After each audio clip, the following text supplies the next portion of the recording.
House of Seven Gables is the oldest surviving 17th century wooden mansion in New England. It now thrives as a very popularly visited museum. It is a very big tourism attraction site that attracts people from all over the country. It is located in the town of Salem, Massachusetts, a town known for its involvement in the witch trials. The house is not only known for its unusual architectural style, but also for the people who lived in it and were associated with it. There is so much history linked to the house, and it is very interesting for anyone who wants to learn about how the wealthy people lived back in the 1600s. The architectural style of this house is different from any other house in that time period.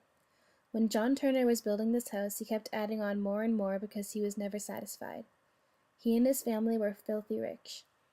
It started as a small house with cross gables and a massive central chimney. Then he kept adding on. One of the new wings featured double casement windows and an overhang with carved pendants. Then it was capped with a 3-table garret. The house also had the famous secret stairwell. The most interesting architectural development in the house would have to be the 7 gables situated on the outside of the house. The house's architecture style is so different than any other house, especially in that time period, and that's what makes it so unique and interesting. The average people wouldn't live in this type of house, because it was made for only the wealthiest of people in that time period. John Turner was the first to build the house in 1668. He was a trader and wealthy merchant. He brought goods and jobs into Salem. The Turner family lived there until 1782, when the house was bought by Captain Samuel Ingersoll. Ingersoll died at sea and left his house to his daughter Susanna.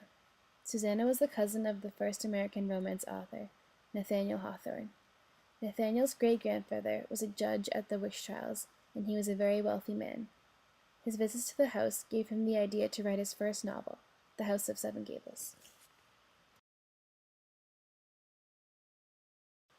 Years later, in 1908, a woman by the name of Caroline Emerton bought the house, cleaned it up, and held tours there.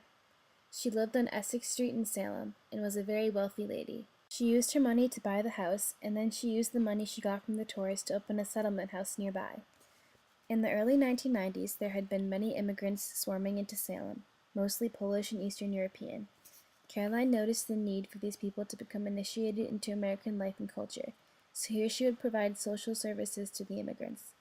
She would help them settle into the country by holding classes to familiarize with the culture and language, and to read and write.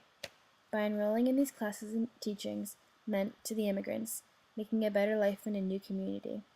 Caroline Emerton's efforts on Salem is still present today. Her noble duty to the community earned her being named Person of the Century by Salem Evening News in 1999. Her selflessness will stay strongly recognized within the community for years to come.